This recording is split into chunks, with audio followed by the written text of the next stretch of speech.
We help busy over 40s get in shape in 30 days with only 30 minutes of kettlebell training per week. Grab your free ebook to find out how we do this. Type yes in the comments or check the link in our bio or description. Another episode of the powerful podcast of the Kettle Nights. Today I have a special guest with me, which I was looking forward to have a conversation with.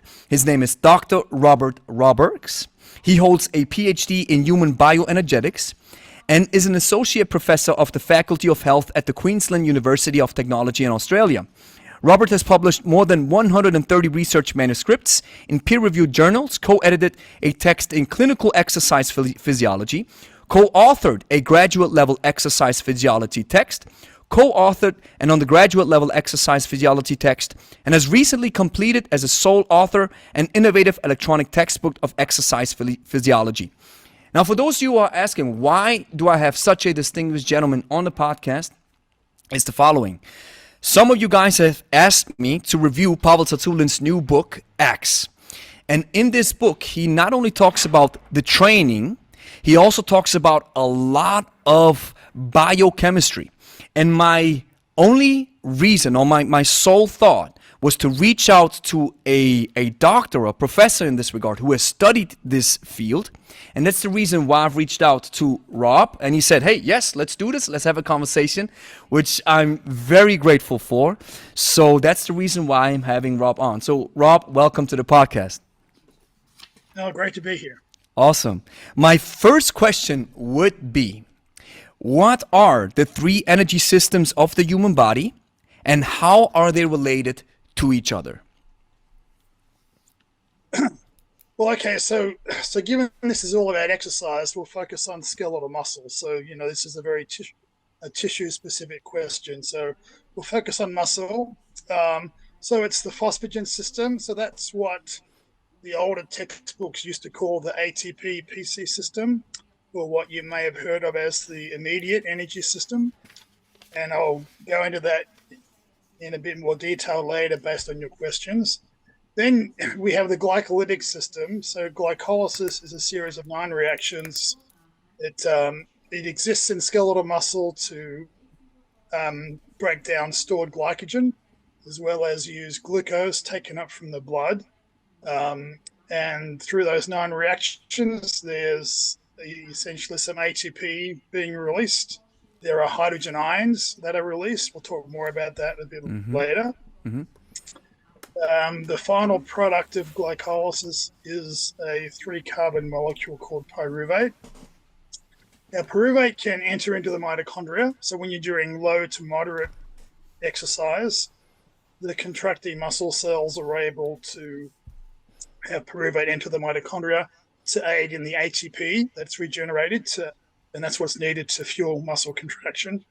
When exercise gets too intense, though, that need for ATP can't be met by the mitochondria because it's a relatively slow energy production system.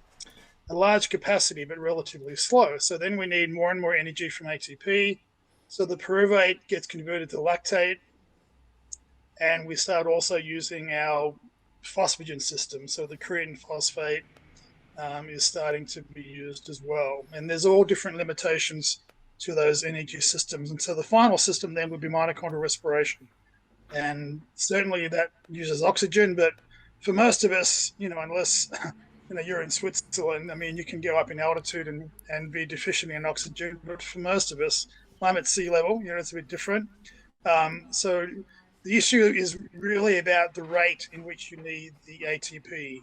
And when the muscle needs that ATP at a faster rate than the mitochondria can handle, even though there's plenty of oxygen, there's a problem.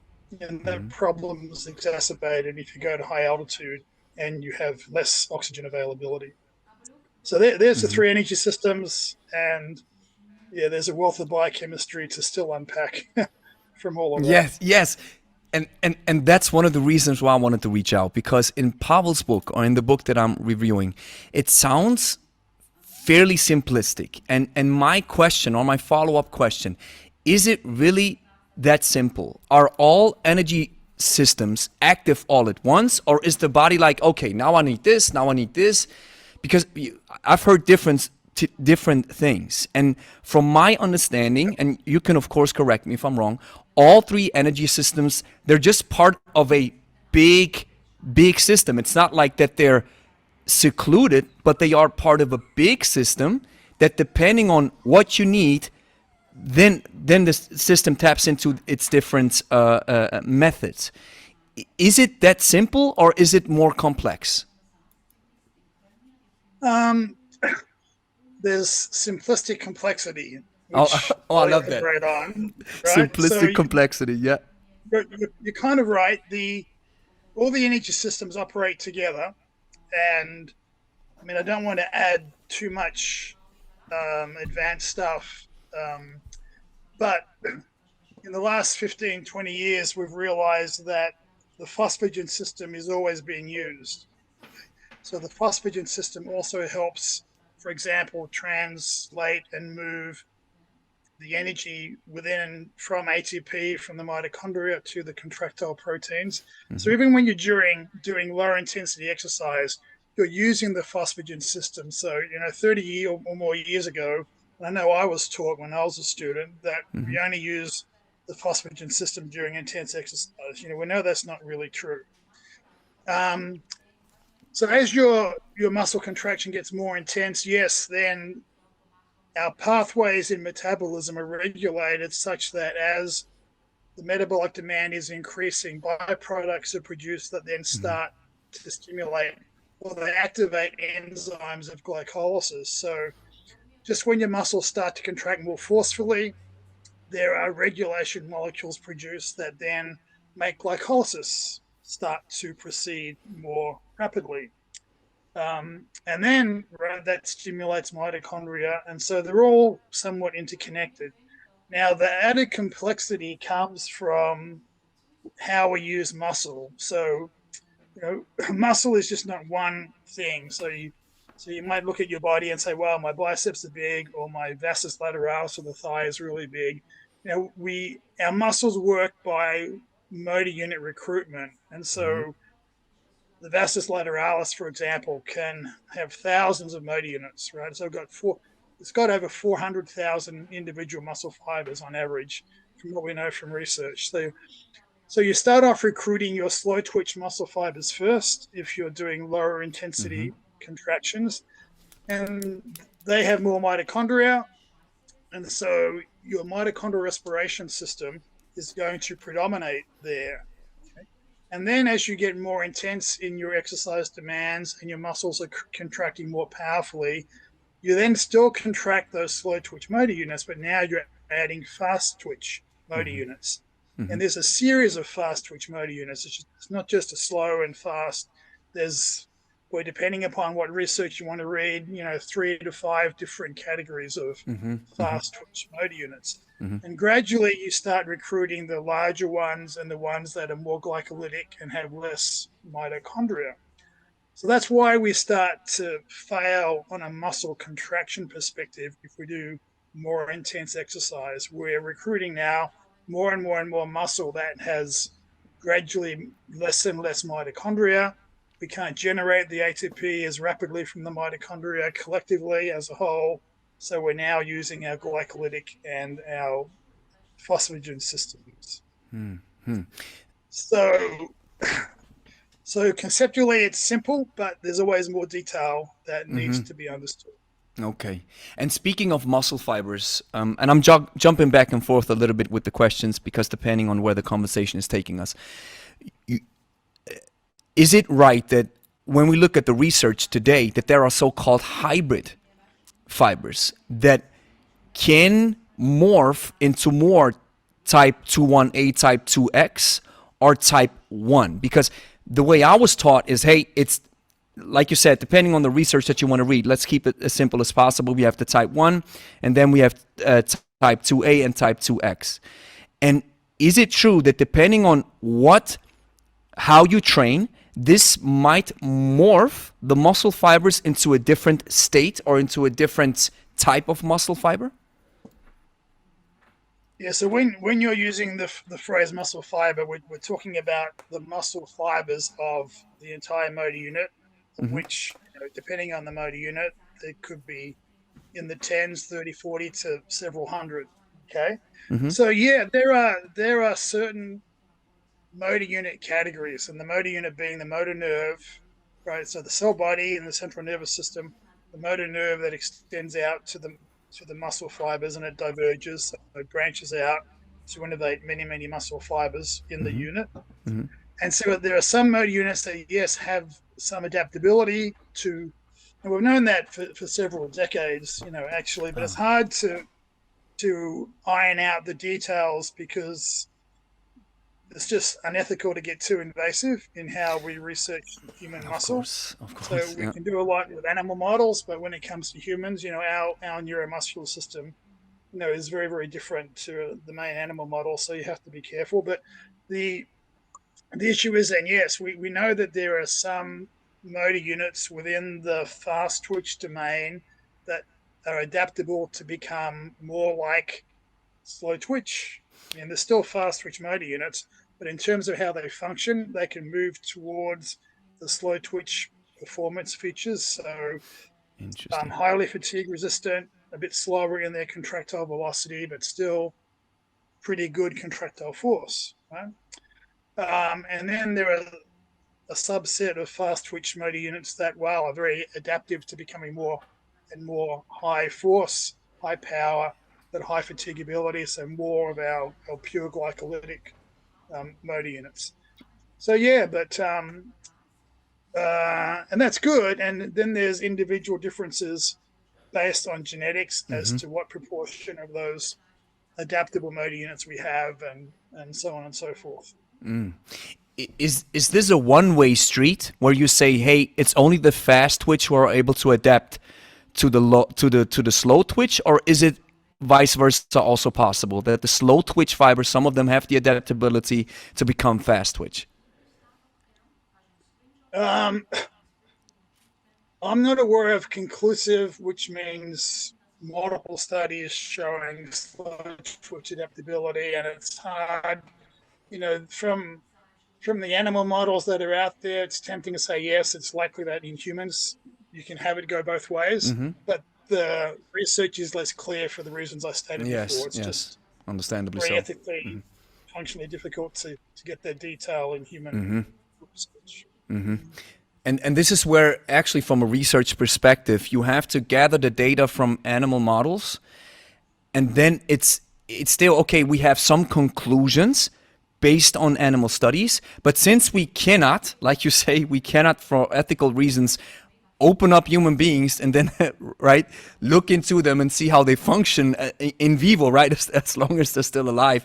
That's not possible. So would you conclude that we'll always be limited with our knowledge when it comes to this type of field? Yes, somewhat.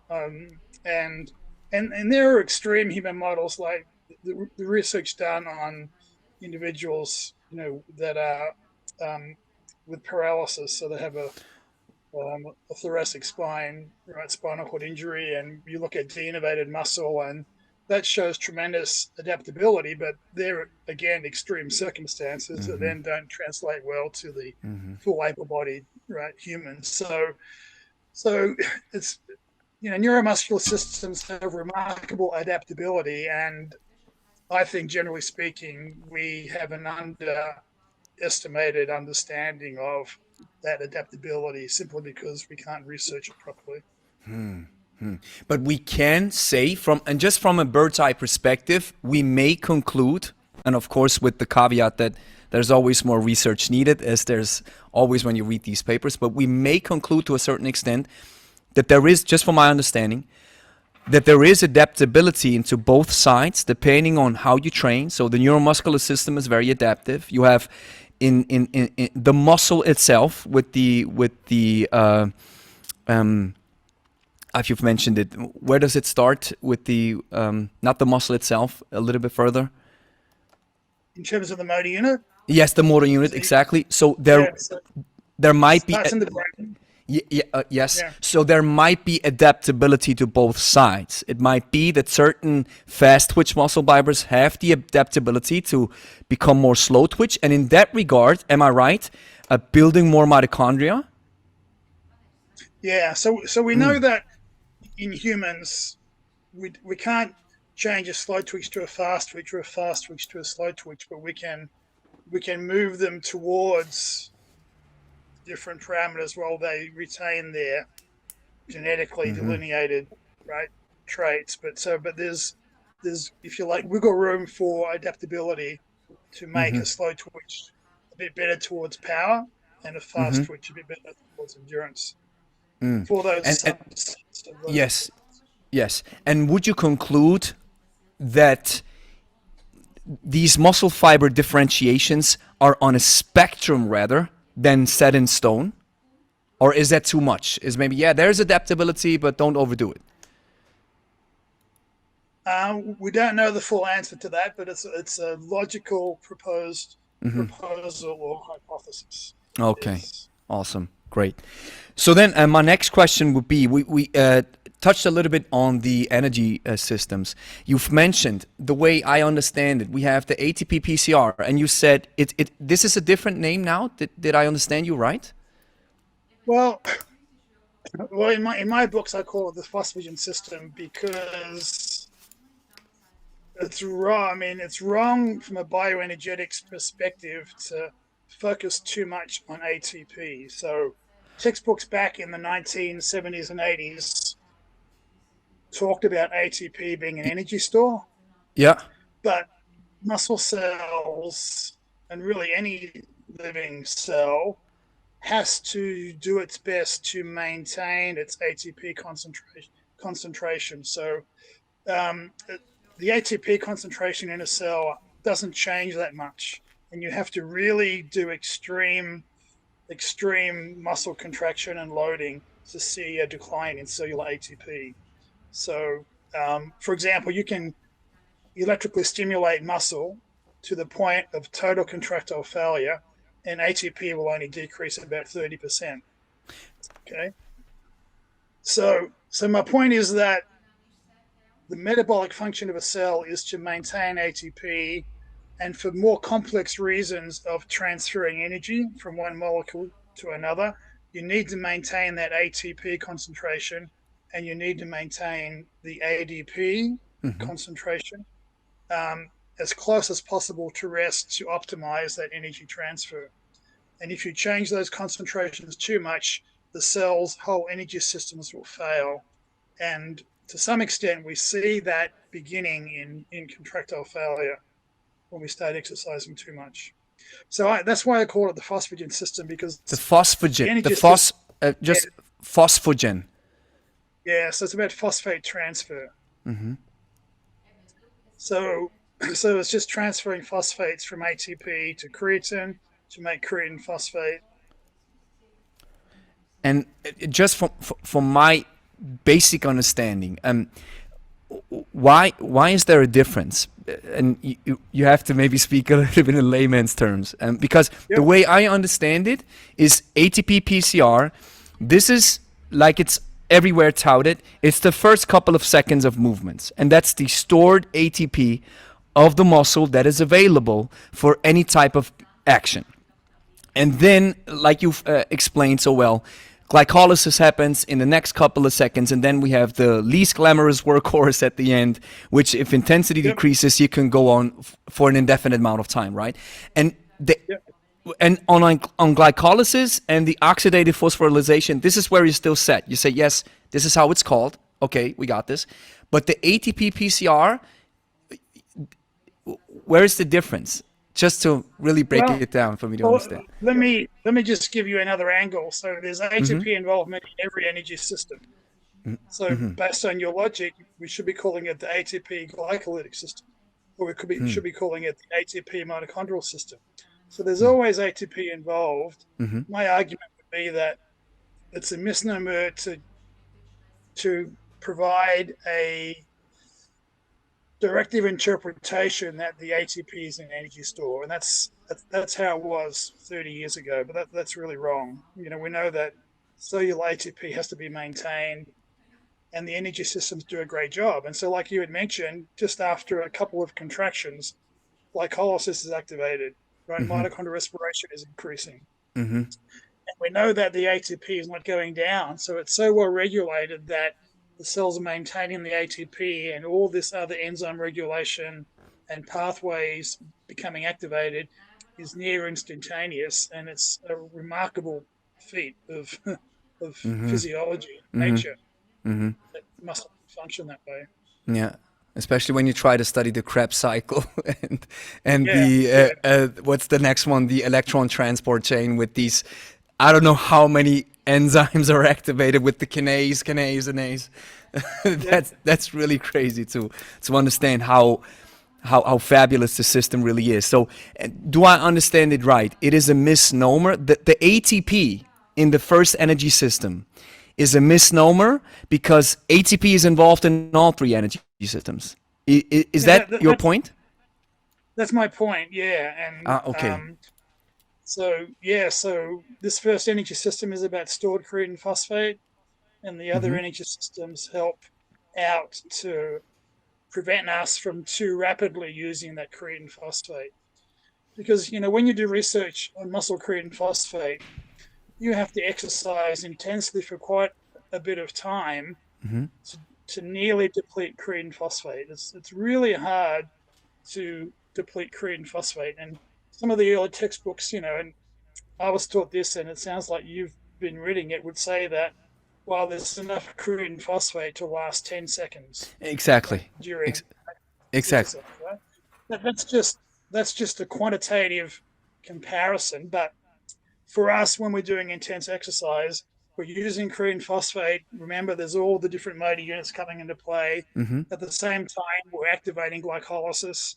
At the same time, we're increasing mitochondrial respiration. So we can sustain more intense exercise for several minutes, right? And you just have to watch an elite 400-meter runner or an 800-meter runner or a 1500-meter runner and watch in amazement at how fast they can run. Mm-hmm. Mm-hmm. And they're sustaining high rates of ATP turnover because all their energy systems are working together, even though there's a bias towards the phosphagen or the creatine phosphate system and glycolysis, but they can sustain that effort and have fatigue and contractile failure not set in. And like I mentioned, 1, 2, 3 minutes is really amazing. So, so there you go. There's a depiction of that, and Mm-hmm. yeah, it And never ceases to amaze me what the human body can do most when in definitely. a trained state. Most definitely, Yeah. especially when you heard, I don't know if it was in Germany. I've referred to this event a couple of times on this podcast, and that is the guy who ran the marathon, I think in 2 hours and 5 minutes or something like this. So that Yep. means he kept the pace of 20 kilometers per hour. And if you try to achieve 20 kilometers per hour on a treadmill, this is high speed running for me, where you're really gassing and my energy systems be like, hold up, I'm out. But this guy keeps, and let's use this as an example. Well, this person who's able to run the marathon in 2 hours, can we assume, okay, this guy has just all the three energy systems, they are just perfected in harmony, or is there one of the three that is taking over the brunt of the weight or the load? Um, all right. One, there's very little adaptability to the creatine phosphate system. So, which is a real shame. You think there would be. Yeah. There's Oh, quite a that's bit of adaptation to glycolysis, and of course, there's huge adaptation to the mitochondrial system. So all can adapt, but you go from least to highest when you go through the energy systems the way we've done. And it's always perplexed me as to why the creatine phosphate system is so relatively less adaptable. That's probably because it's just a one enzyme catalyzed reaction, and there's not a lot to improve that, and there can only be so many molecules inside a cell before more dysfunction happens. So that's my only um, attempt at an explanation. Why? And that's interesting. You're saying there's no, did I understand this right? There's no adaptability in the phosphate system. Let's use the correct term No, now. there's small. Small. It's small. Yeah. Okay. And what does... Oh, sorry, nowhere near as large as for glycolysis and mitochondrial respiration. Okay, and so no or small adaptability in the piece in the phosphate system means, and just to understand this right again, this is the already stored ATP in the muscle, right? And that still holds true when we instantly move, right? Yeah, so we can't really increase our resting store of ATP, and we can only smallly increase our creatine phosphate concentration in muscle. So that creatine phosphate concentration doesn't change much, and there's not as much of a increase in the enzyme to support the breakdown of creatine phosphate as there are in other enzymes of glycolysis and the mitochondria. Which makes sense. So creatine supplements are useless? Now, creatine is very beneficial, and it's beneficial for reasons that are a bit different to the mainstream thinking. So, because we know we can't raise the creatine phosphate to a large extent, creatine supplementation helps a little bit. We're talking 2 or 3 or 4 millimoles per kilogram of muscle. It's not a major large increase. Where creatine supplementation helps is that it raises the muscle's free creatine concentration. So when you're doing intense exercise, or really any moderate to intense exercise, and you're breaking down creatine phosphate, it's being broken down to replenish ATP, and a byproduct of that is also creatine. Okay. Now, when you have a recovery, that reaction reverses, and it's really quite rapid. You can replenish your creatine phosphate to about 85% of rest in about 3 to 4 minutes. Okay? But supplementing with creatine gives you more free creatine so that you can even more rapidly replenish your creatine phosphate. So in your rest interval, when doing interval training or weight training sets, you're more replenishing your creatine phosphate, and so your next bout of exercise is better quality, so your training stimulus is improved, and hence the benefit. And that's where the anabolic benefit would come in. Creatine in and of itself is not an anabolic agent.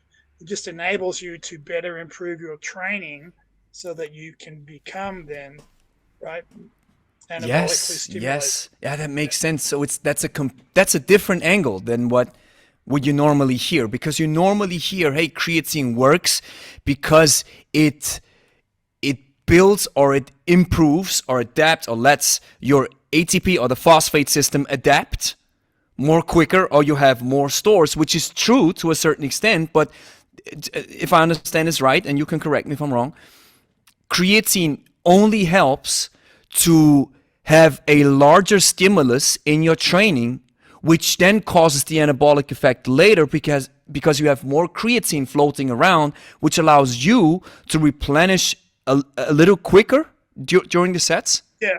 I wouldn't use the word only. It's just the greater benefit of creatine is in the replenishment of creatine phosphate, not so much in the raising of creatine phosphate at rest.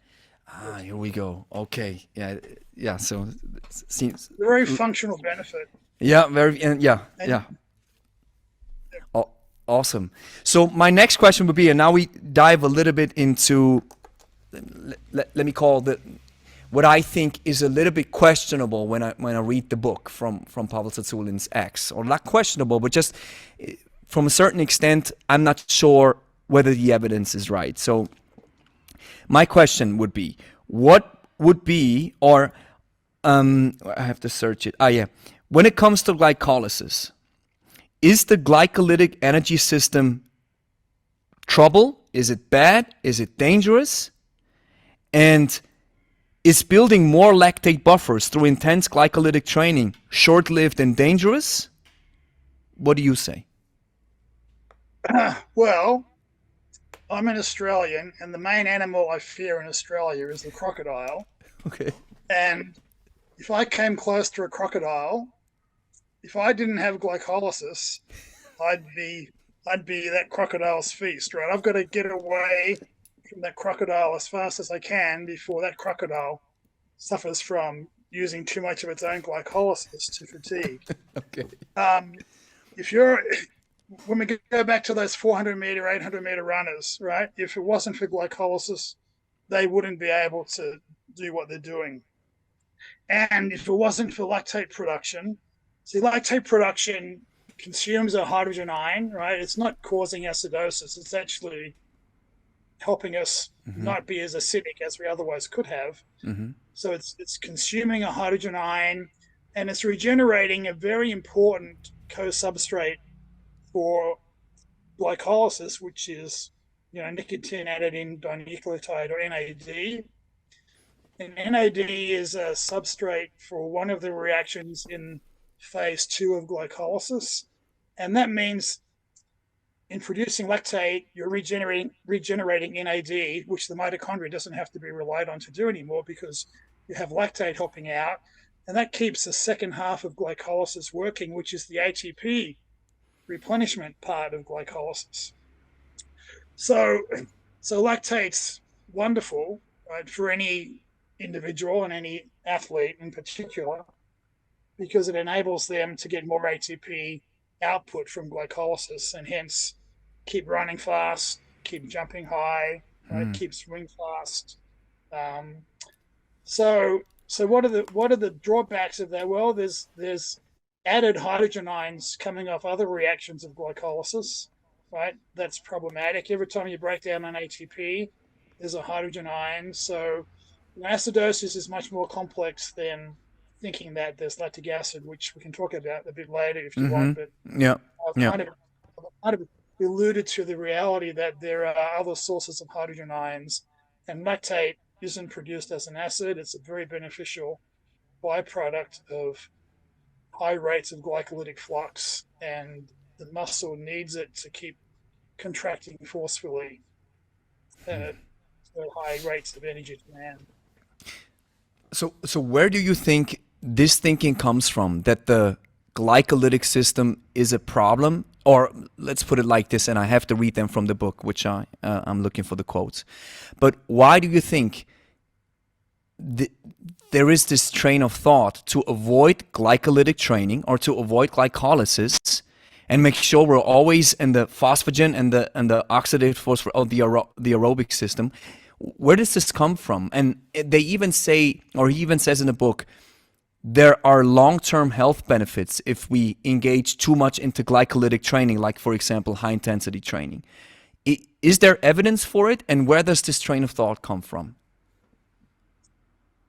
I mean, to be honest, right, my career now, which is, let me see, would be almost 40 years, right, in research and physiology, I've never heard of a negative interpretation of the function of glycolysis other than the now outdated view that it causes acidosis, which it can contribute to. But we have to remember that there are many potentially negative side effects to a pathway that might end up being the stimulus for adaptation. And the best example I can give for that is the cells or muscles production of free radicals, which 25 years ago, there was just a big movement out to try and minimize free radicals because they can cause damage and therefore harm muscle. But then research was done to show, well, that free radical response was really important for muscle to actually adapt to the exercise stress so it can improve.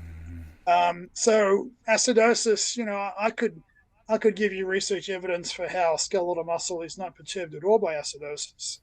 And in fact, contractile function in highly controlled animal studies sees skeletal muscle contract just as well as when it's not in acidosis. What hurts us as humans is acidosis is not a great condition to be in for our central nervous system. You know, we get sluggish, we get a headache, we feel nauseous, right? So when we get systemically acidic, you know, our nervous system doesn't like it. But when it comes to skeletal muscle, you know, more and more research is showing that it's not as encumbered as we once thought, you know, 20, 30 years ago. So, you know, we have to be careful there in how we don't overinterpret too many things. So systemic acidosis is bad. You know, as I mentioned, I'm off to Europe to talk about my acidosis work. Yes. Disease, right? And in disease, you know, acidosis can really make your final prognosis, if you're a patient, more dire, and it's associated with increased risk of premature death in numerous diseases. But when you're talking about a healthy adult, you know, it's just our nervous system that we have trouble with, and we perceive more fatigue and exhaustion. We're uncomfortable, we're nauseous, we're lightheaded when we get severely acidic. So certainly it's not great for the entire whole body, but when it comes to muscle, right, it's different. There seems to be less concern about muscle function. So, you know, glycolysis, again, I would argue that that's a pathway that's kept us alive and evolving, and that's why we're still here. So Be my big joke. yeah, interesting. And let's just before we jump into acidosis, which I'm really interested in, what this really means and how the body reacts.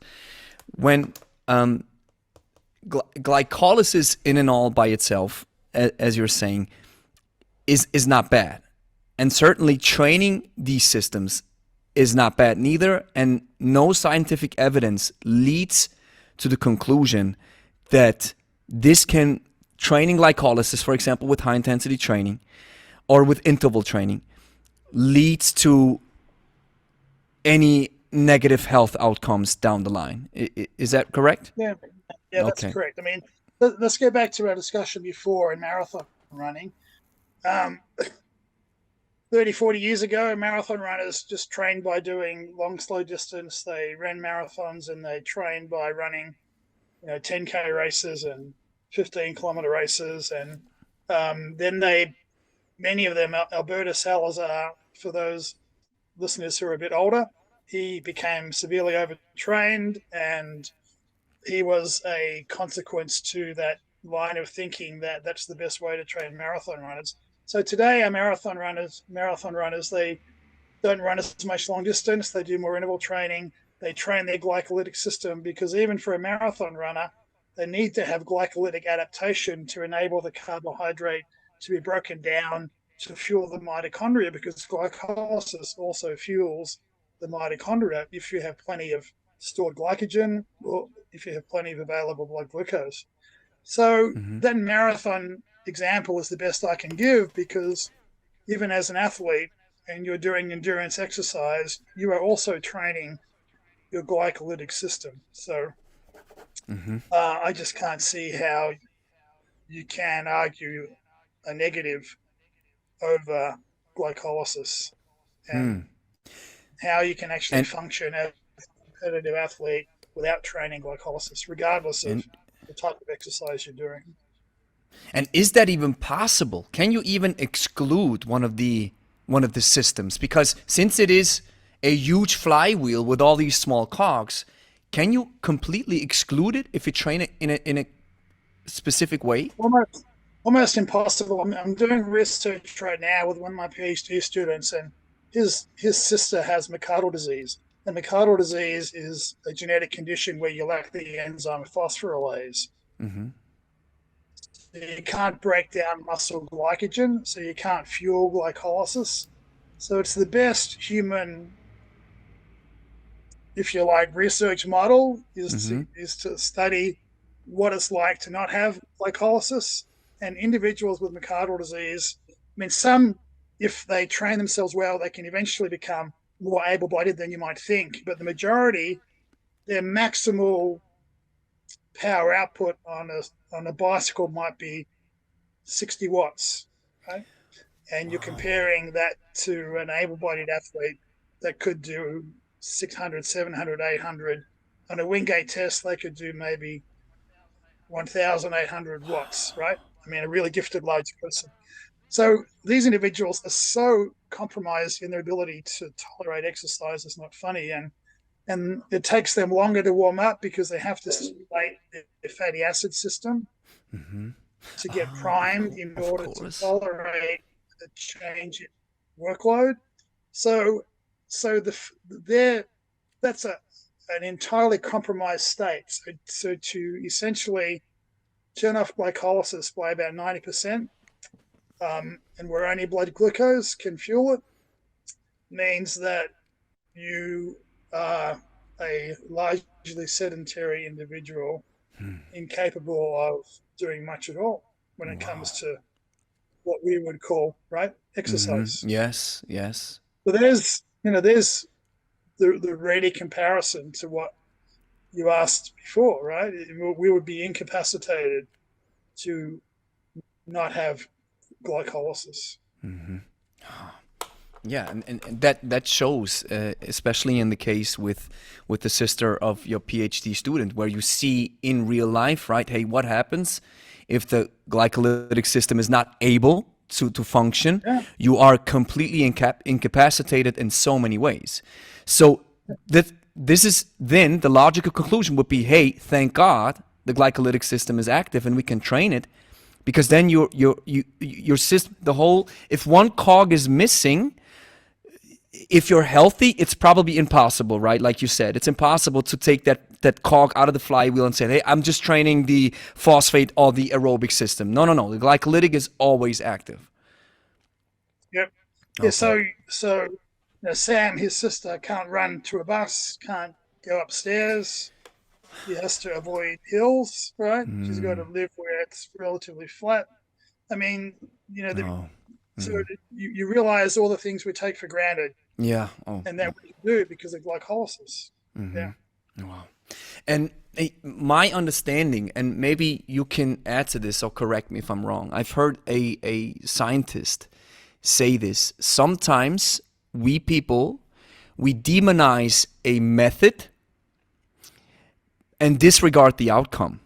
So for example, yes, like you mentioned, there might be a downside, or there might be free radicals floating around, which is a method, and maybe looked at it in isolation, that's a problem. But if you look at the outcome, which is the adaptation of the muscle or of the body, it's a good thing at the end. Would this be a proper analysis?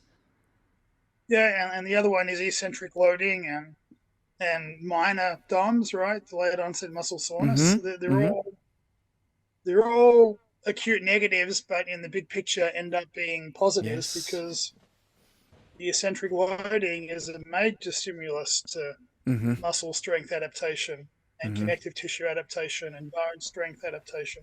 So there's always more than meets the eye. Yes. So let me read you this quote. I had it before, so let me just jump to it, because I wonder what you have to say about this. And let me just search it real quick. It just left me. Because there is a quote which I was like, I'm not really sure if but let me just read it to you. Okay, goes like this. Deep and frequent glycolytic training, the brand so common in fitness training today, that leaves you lying on your back, sucking wind in its wake, causes an accumulation of cellular damage that will express itself on a systemic level as daily lethargy, a lack of energy, and eventually adrenal exhaustion, shutdown, which begins a cascade of endocrine problems that your doctor will not likely figure out. Research suggests that frequent exposure to the free radicals, here we go, and lactate produced by continued exercising above the cell's ability to use oxygen, high-intensity anaerobic work, causes cellular organelle damage that accelerates aging and causes ill health. You can see this cluster of symptoms manifest in a typical high-intensity junkie who walks around like a zombie, is only awake when it's time to train, and is in and out of the doc's office for unexplained health issues. Deep glycolytic training is a highly volatile form of rocket fuel that should only be minimally dosed by elite athletes preparing for an event that either grants them $1 million paycheck or an Olympic gold medal.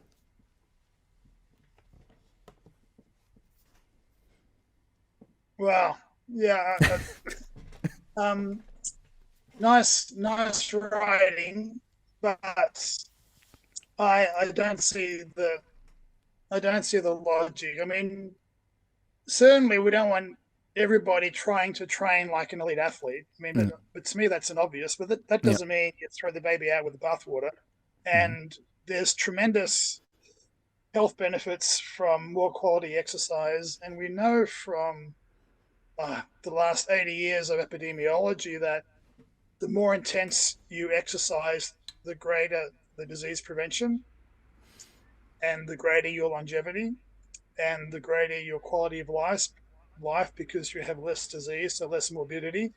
So there's that whole epidemiological health benefit argument and the evidence that I just talked about that totally opposes, right, that logic. So, taken to an extreme, we don't train everybody to be right an elite athlete, but we certainly do need to train them to tolerate more intense exercise because that gives the overwhelming health benefit to combat hypercholesterolemia and excess body fat and improving the cardiovascular system and improving the structure and function of the myocardium of the heart. So, there's there's a long debate to have against that quote. Okay, and depending or out of the logic of that quote in the book, they then recommend some sort of training where, and I like the training. I did it, and it's very enjoyable.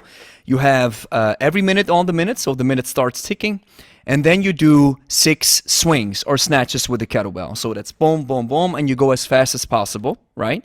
Going all out effort.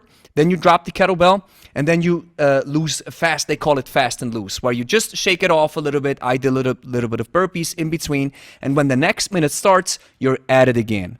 And while I like this training idea, their hypothesis for this type of training, 10 seconds of training or 12 seconds, and then 48 seconds just passive or active rest with a little bit of jogging and light, easy movements. Their rationale is, hey, this is how we avoid glycolysis. And they call it anti-glycolytic training.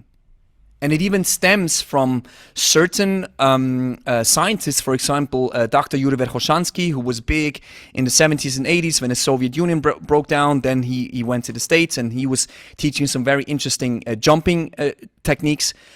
But the bottom line is they're saying, hey, if we train like this, 10 seconds on, 50 seconds off or active rest, we avoid glycolysis. Therefore, it's anti-glycolytic training, and that's the best way to train power and strength, for example. What would be your response to this? Well, it doesn't avoid glycolysis. As soon as you go into your second contraction, you've already stimulated glycolysis. It may not be training glycolysis as much as standard training, but you're not using glycolysis. Otherwise, you wouldn't be able to go for 10 seconds. So, I mean, my only answer is to expand on the myocardial disease.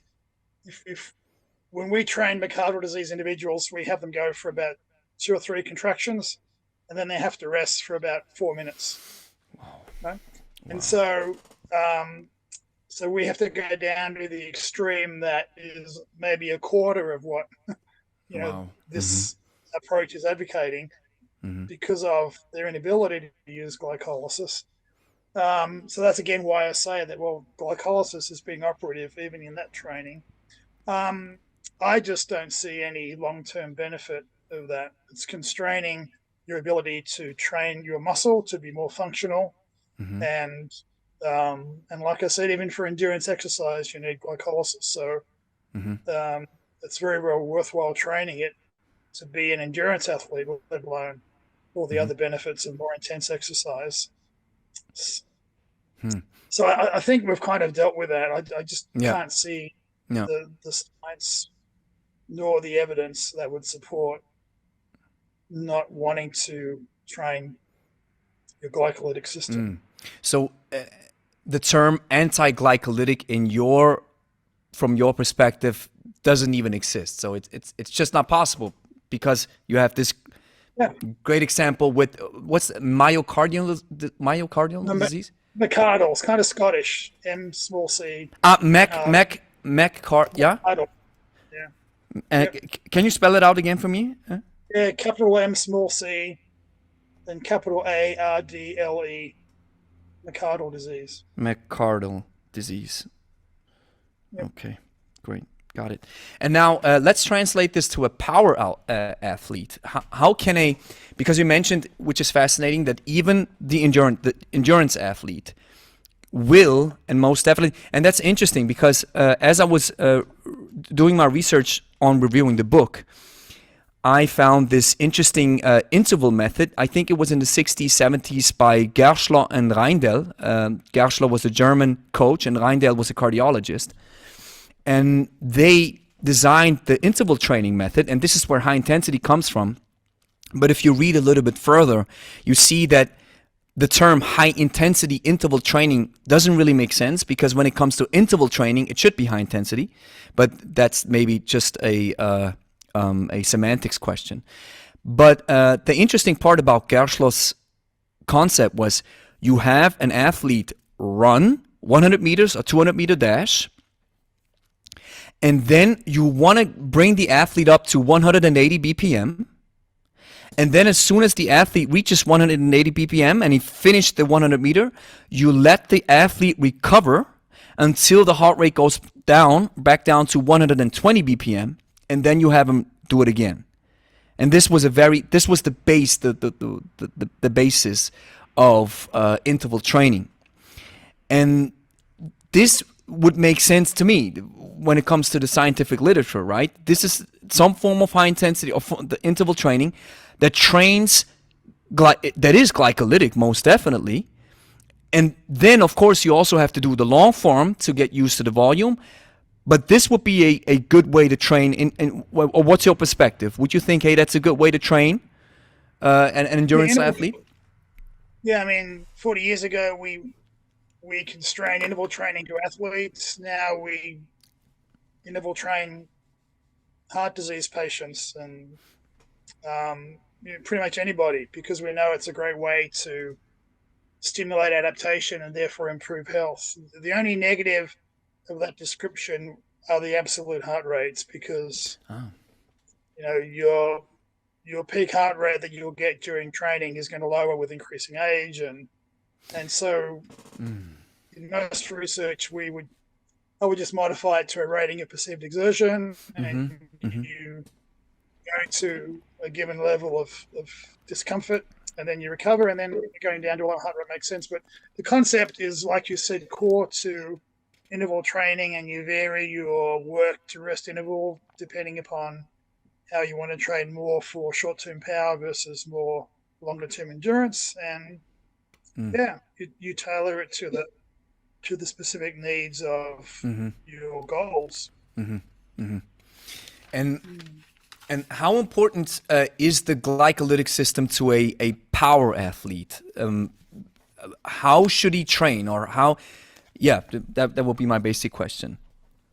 To a weightlifter, a power lifter, a sprinter, like from what you're sharing, I'm just reiterating the question, or maybe giving myself the answer here. From what you're sharing, the glycolytic system is one of the most important ones in this whole. Flight. I mean, again, we're using all the energy systems together, but the more you train the glycolytic system, the greater you can fuel mitochondria, right? And also train them and have them adapt.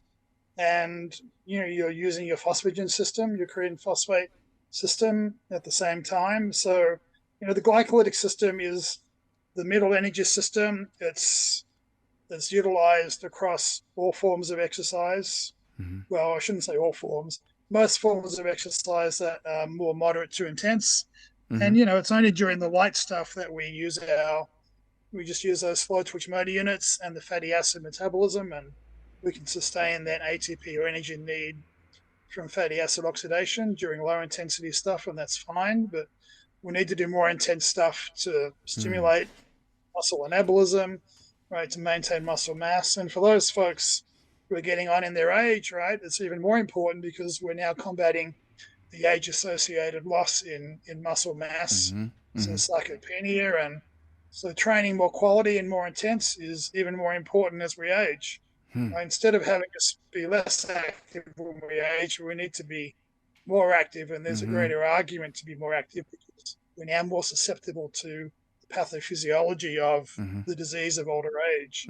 But that's a whole other topic. Yeah, Yeah. most definitely. But it all makes Let sense. let me give you a clock synopsis here. So I've got to leave to go to the airport in about 20 minutes, 25, Yes. or get ready to. That's all right. So, Yeah, and that's if you yeah. want to talk more about acidosis, we can maybe do another session because that needs a lot of time to And talk about acidosis.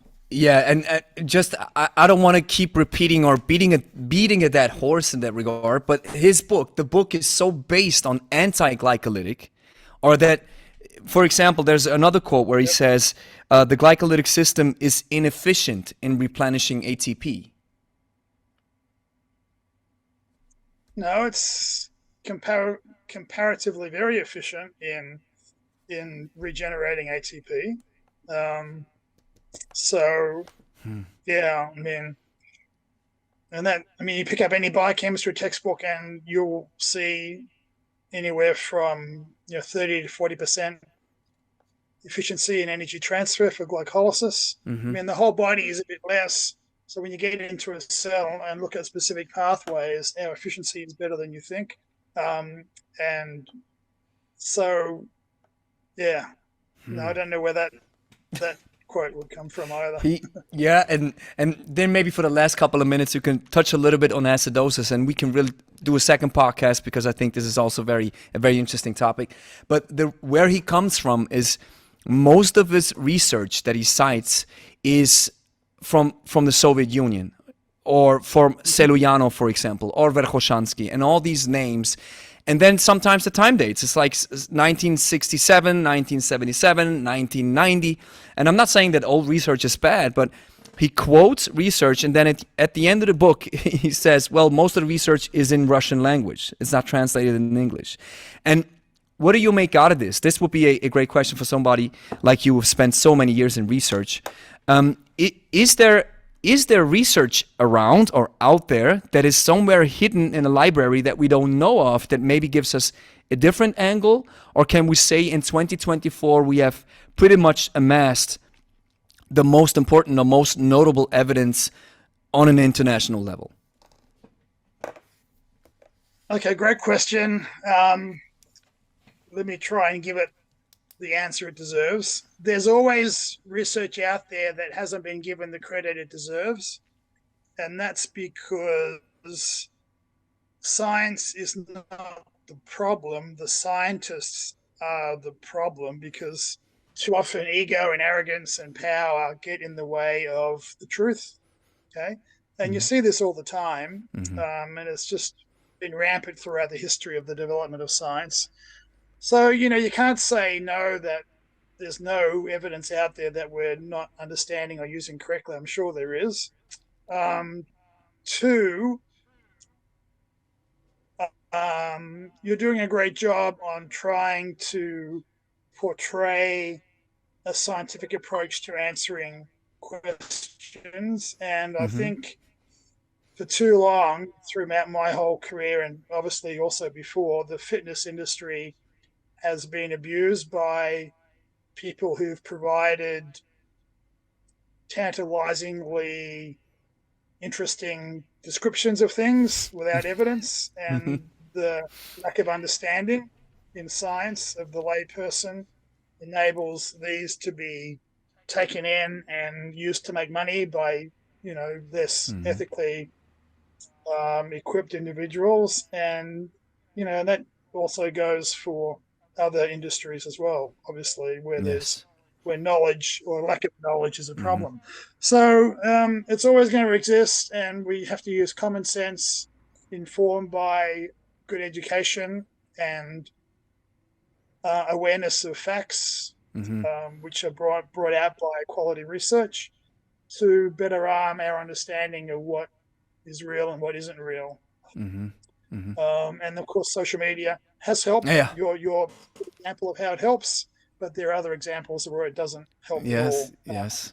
And so it's a continual challenge. And science is a slow process, and sometimes it's too slow, and that again opens the door to more rapid introductions to alternate theory that haven't been tested. So, that's the landscape we're in. And like I mentioned, I give you tremendous compliments about your efforts to look at the evidence-based approach. I truly appreciate that. And then it's fun, right? I mean, hopefully this podcast shows how that such discussions are really informing and entertainingly innovative, right? And in how we improve our understanding of things. Yes, most definitely.